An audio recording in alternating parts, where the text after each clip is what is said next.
Hey everyone, Anarch here. Welcome to another installment in the series that I'm calling Anarch Abridged, where I discuss some topic that's been on my mind in a sort of loose and unstructured way, and hopefully the experience is educational for you and offers me an opportunity to speak my mind on the topic. This one is going to be over the topic of social ecology, specifically Bookchin's philosophical social ecology. And I bring that up because social ecology, more broadly, is the name of a discipline which inspects the relation between society or individuals in society and the ecology. But Bookchin really developed this concept of social ecology to a much higher form than anything that it had been beforehand. And we're going to talk about why that is in this video. The first thing I want to say is that this concept of social ecology that Bookchin developed was different from what you might call environmentalism. So Bookchin makes this distinction because he really came up in the green movement of his era, and he saw a lot of environmentalist struggle taking place in a variety of different ways, including the anti-nuclear movement, including a bunch of direct action to stop things like logging, which we of course now see continued to this day. But what Bookchin saw was that this environmentalist movement was still fundamentally reformist. It didn't really have a revolutionary conception. It still took for granted that what we were trying to do was keep the system in place that currently exists, but try to regulate our problems away. Bookchin really notes that his problem with what was going on was that it seemed like what people wanted to do was maintain this separation between humanity and nature, but to almost like negotiate a ceasefire, right? What Bookchin wants to do with his philosophy of social ecology is he wants to formulate the means by which we might reunify humanity and the ecology. And he thinks that a lot of the problems that have been caused specifically by us separating ourselves from nature or viewing ourselves as superior to nature. So with that preface in mind, I'll just kind of lay out what the premise or the base hypothesis of social ecology is. And that is that our environmental problems root to social problems. This is sometimes more commonly said as the domination of humanity over nature roots to the domination of humans by one another. So this is a really important conception, because what this means is that insofar as we maintain these forms of domination that are seen within hierarchical society, we are not going to be able to fix the problems that we are causing in the ecology. And that is to say, an environmentalist movement, a movement that just wants to negotiate a ceasefire while maintaining capitalism and the state and all of these other forms of hierarchy in society, will fundamentally always be incapable of doing so. It will always run up against the fundamental limitations of a hierarchical society.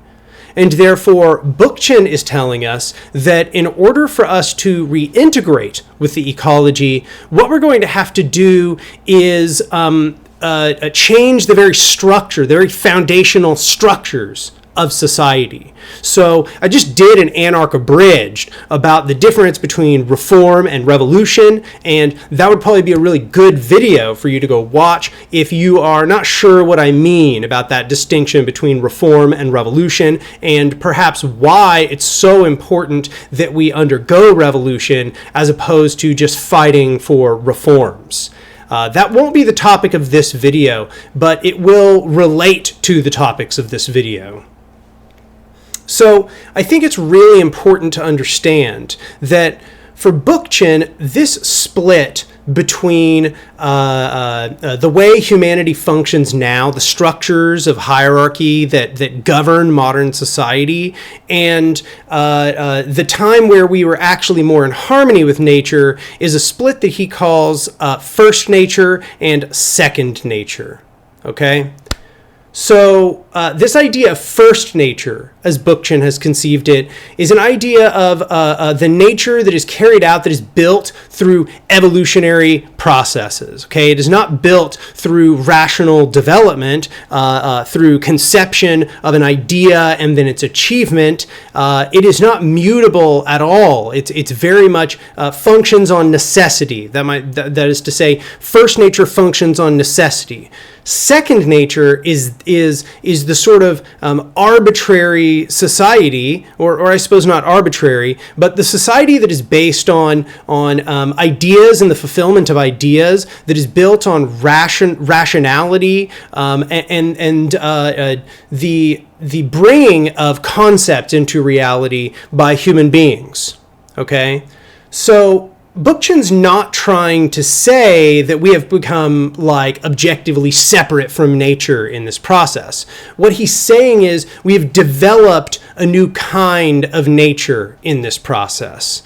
The nature we have developed is one that is now mutable, one that is now able to be changed by the way that we reason about our world, the choices that we make about how to construct it, and it is no longer taking place through this gradual process of evolutionary necessity, but is now being carried out by our sort of internally motivated wills. And for Bookchin, this is not necessarily a bad thing. It's just to say that this has really been the content of our separation from nature, and is the manner by which we have constructed a hierarchical society. This hierarchical society, Bookchin notes, is highly arbitrary. It is not, really doesn't function by necessity. It was not necessary that we built this hierarchical society. In fact, as Bookchin notes, and as many people have noted, it is actually quite damaging to the rest of the ecology. It is in fact highly irrational. It doesn't function by dictums of understanding the natural world as it actually is, and then building the sort of structure that would help us live harmoniously with nature. It is in fact a sort of act of hubris by which dominator classes have put vast numbers of people into subjugation. And in doing so, they have separated us from the manner by which nature functions naturally, which is, once again, these long, gradual processes of self-adjustment that we see in evolution. And everything is delicately interconnected. There is a unity in diversity, as he says. Everything functions on complementarity. The ecosystem does not function arbitrarily. Everything has to be as it is, or the whole system sort of begins to collapse. Okay?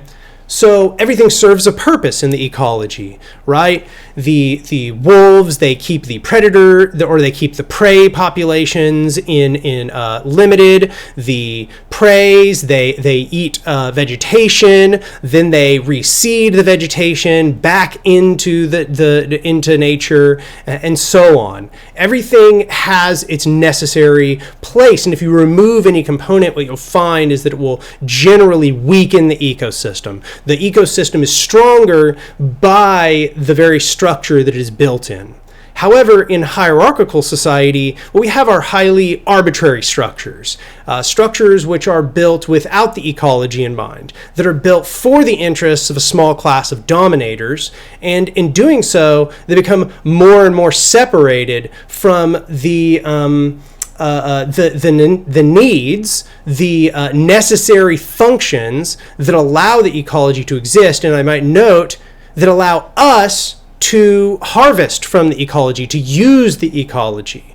Okay, so that ecology is something we can take from. That it is normal for in the ecology for things to give and take. Okay, it's not the problem that we are extracting from nature.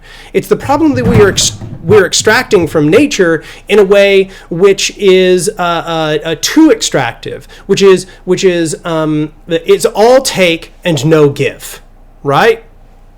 So what this does is it breaks many of these natural self-adjusting cycles that would regularly be taking place in evolution, but which we are disrupting through this form of society. So, I think I've repeated myself a little bit here, but I'm hoping you get the idea. But you can see how this is a revolutionary conception, right? We are not going to be able to fix these problems, these fundamental issues, this split between first and second nature, so long as we insist on these forms of domination, these forms of hierarchy. Okay, so you may notice that there is this extreme emphasis upon hierarchy. And this is why a lot of people have characterized social ecology, or Bookchin's social ecology, as being a sort of eco-anarchist philosophy. And it's the reason why you'll find lots of anarchists who call themselves social ecologists or value Bookchin's social ecological analysis. But I want to emphasize that it's something sort of above and beyond the old eco-anarchist critique that you would have seen in the late 1800s or the 1900s. The old eco-anarchist critique was not that this ecological problem was the problem we were trying to solve, but that instead we were trying to solve an economic problem, a class problem. Whereas in the social ecological analysis, it has to be said that we are now regarding that one of our primary conflicts, one of the primary revolutionary conflicts that we are trying to resolve is an ecological conflict. And so what this has done is it sort of reproduces a philosophy of place within anarchism. And this is the reason why you'll find that a lot of the indigenous analysis, or especially like indigenous American analysis or ecological conception, ends up having a lot in common with Bookchin's social ecological analysis. And Bookchin is quite aware of this in his analysis. He definitely speaks about the purpose that old animistic conceptions of the world served in maintaining ecological values in these old societies. So that is to say, Bookchin values these old conceptions, but what he's trying to do instead is build a sort of modern a conception that doesn't have any like supernatural components per se, but maintains the holistic conception of how everything within the natural world serves some particular function to the entire ecology, and respecting the place of the lowest and the highest things within the ecology, as well as understanding ourselves as part of that ecology, and understanding ourselves as in a sort of a continuum with the first things to ever arise in the universe. So in Bookchin's conception, there's this sort of rational development of higher complexity and diversity throughout the history of the universe. And if you go back to the Big Bang and you lead us more and more closely to where we are now, what you see is, if you trace this lineage, you see the development of higher forms of knowing, higher forms of development of complementary things. And Bookchin's not saying that like the universe knows this is the case. The universe is not doing this because like it wants to build more, more knowing things. It's instead to say that Bookchin is saying this is built into the structure of the universe. That as it proceeds forward towards these higher forms of a complexity and diversity and nuance, you might say. So Bookchin then sees humanity not as like some parasite that is extracting from nature. We are not naturally some parasite. We are not naturally some extractive species. We don't have to be that in Bookchin's conception. Instead, what Bookchin says is that is the form that we have currently taken in our interaction with the environment, with our interaction with the ecology.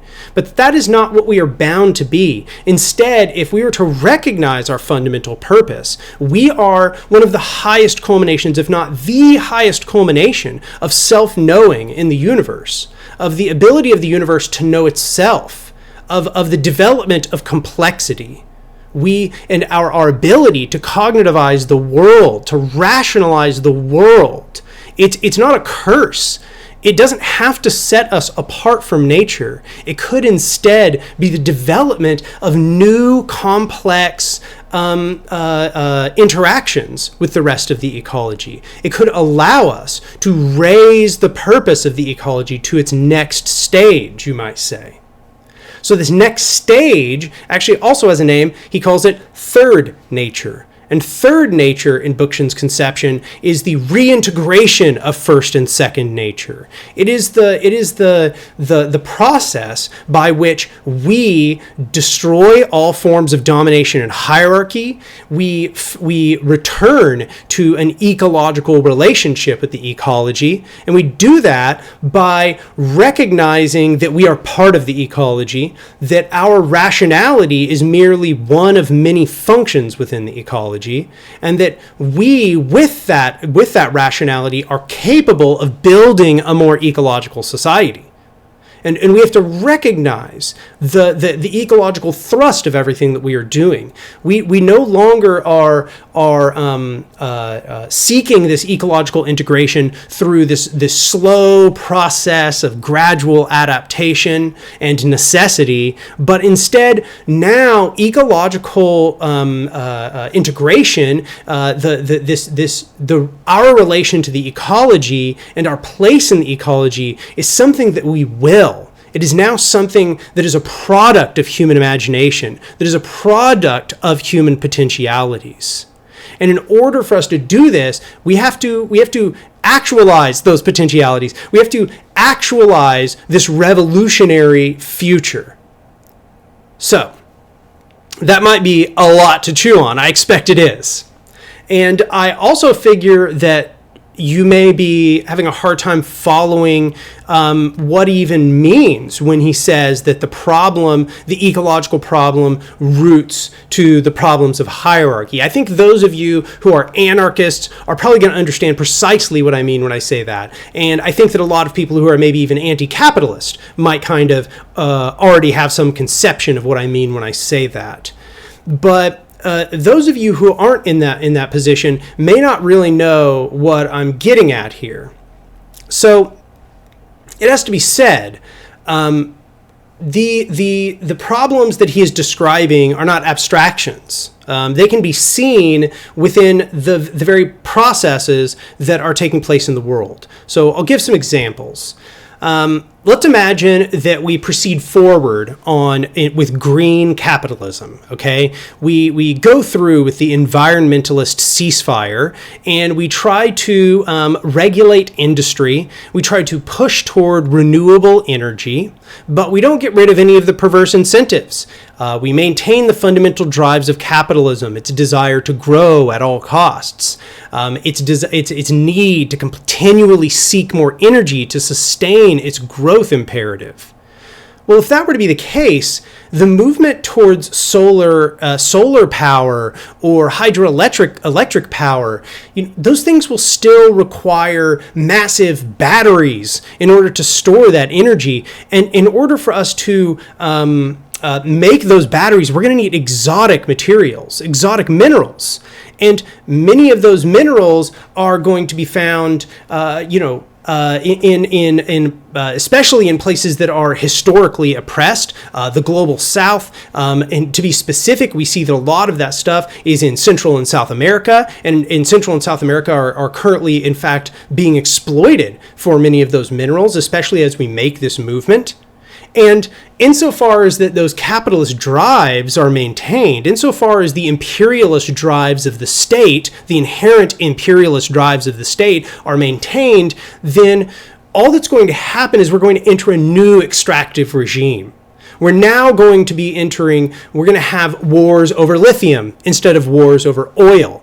Okay, so maybe that's better. It's possible, okay? But we would not have repaired ecological damage. Extracting lithium is going to have a lot of negative effects. It's going to have a lot of negative ecological effects. And those are going to be, we're going to have to do lots of mining. We're going to have to transport the stuff from one place to another. We're going to have to then create massive recycling regimes in order to maintain those minerals within circulation and so on. And so we would not, because we did not repair the fundamental hierarchies that are at the root of the problem of eternal accumulation, which is to say the capitalist growth imperative and the state's imperative to continually grow and have more territory and more hegemony over things on Earth, we still run into the fundamental separation of us from the ecology. We still view the ecology as something to be extracted from, to be taken from. The take relationship has been maintained. Okay? So that's one example. Another example is that hierarchical systems, and this is something I've talked about a lot in my work. You're going to find it popping up in several of my videos. You'll find it in Power. You'll find it in Part 4 of The State is Counter-Revolutionary. You'll find it especially in Part 1 of A Modern Anarchism, and that is hierarchies reduce the amount of information that is conveyed to the top of a structure. So think about it. It's a pyramid, right?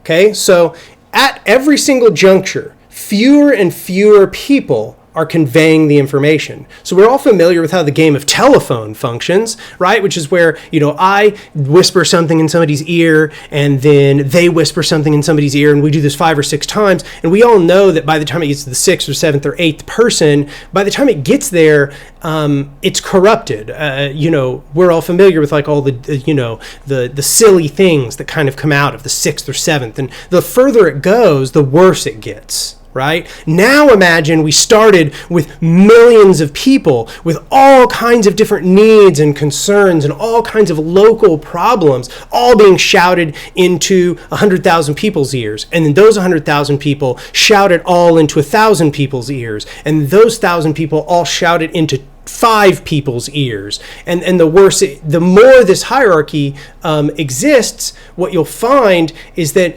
the more this game of telephone gets worse and worse. The less fidelity of information takes place as you go through the juncture, because you're getting a narrower and narrower bottleneck through which that information is being conveyed. So what that means is that hierarchical power structures are inherently information reducing, okay? And that's an issue. It's an issue because the ecology functions on those extremely complex feedback cycles that have been created over millions of years of gradual adaptation. And those ecologies, like we say, you take out any one species and then all kinds of run-on effects take place. But no 1 or 2 or 3 or 1,000 or 10,000 people could possibly understand the complexity of the ecology. The ecology differs an enormous amount based on the local landscape, based on the conditions of the year, the weather cycles, the geological histories, the biological procession of events that are taking place. Those things are only going to be known properly by those that are deeply embedded in that local environment. So this is the issue with this information being reduced as it comes into these hierarchical structures. Because when you try to reduce the amount of information, when you have reduced information from which you are making decisions about how to affect a very, very, very complex system, what will happen is you will make decisions which cause havoc in that very complex system. You will try to impose your simplified view onto that system. So a book, if you're interested in this concept and you want to inspect it further than my videos do, you should read the book Seeing Like a State by James C. Scott. And he talks about several of these ecological projects and how disastrous they were when what we tried to do was we tried to reduce the ecology to our needs instead of understanding where we fit into the ecology.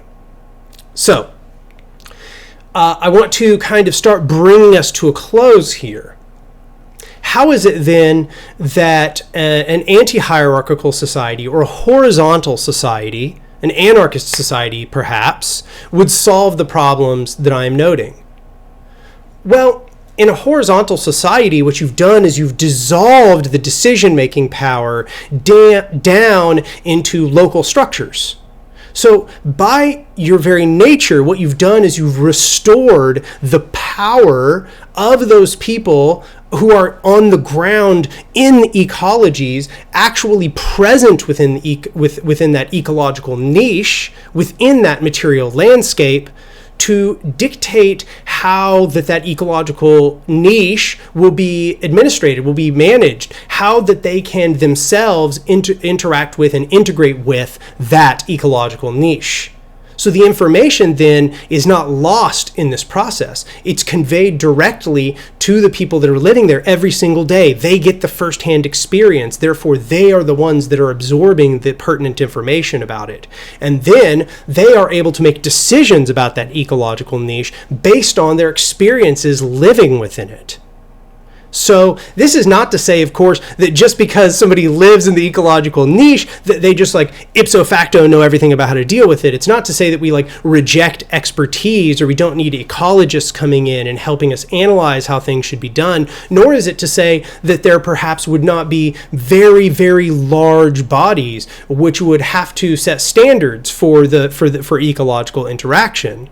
It is instead to say that because the power roots from the bottom in a horizontal structure, people who live within the niche are always going to be able to act as a fail-safe to prevent some structure from reducing out that pertinent information. And so, Bookchin is basically telling us that this concept of devolving power back into localities, back into the hands of the people, creating these bottom-up horizontal structures, this process of expanding the freedom of people to control their world, is that highest culmination, is that process by which we can reintegrate with the ecology, and is a revolutionary process because it requires us to create those completely new foundations, to dismantle the old society of hierarchy and domination and put in place a society wherein we, as the denizens of all of these localities, can together with the broader federation of people living within their localities, make decisions about how we can reintegrate with nature. So there's all kinds of other details to this philosophy, and of course Bookchin is just one of these prolific authors that wrote and wrote and wrote. I didn't get into, for example, here the concept of how technology is integrated with all of this. I didn't get into what Bookchin's concept of freedom is, his evolution as a political thinker, and what communalism is. We didn't even get into all that. But I hope that what this did was serve as a good primer on the concept of social ecology, or Bookchin's concept of social ecology. And I also hope that a lot of people that beforehand perhaps thought that if you called yourself a social ecologist, that you just accepted all of Bookchin's ideas wholesale, now recognize that social ecology is simply the revolutionary ecological perspective. You can be an anarchist, and even traditional anarchist, and accept this new ecological view that Bookchin has laid out. So hopefully that was useful. I want to remind all of you, if you're new here, go click the subscribe button. If you like the video, like it. Go comment below and tell me what you think. And if you really like what I'm doing here, go become a patron at my Patreon, which is patreon.com/anarch. Anyway, I'll see you next time.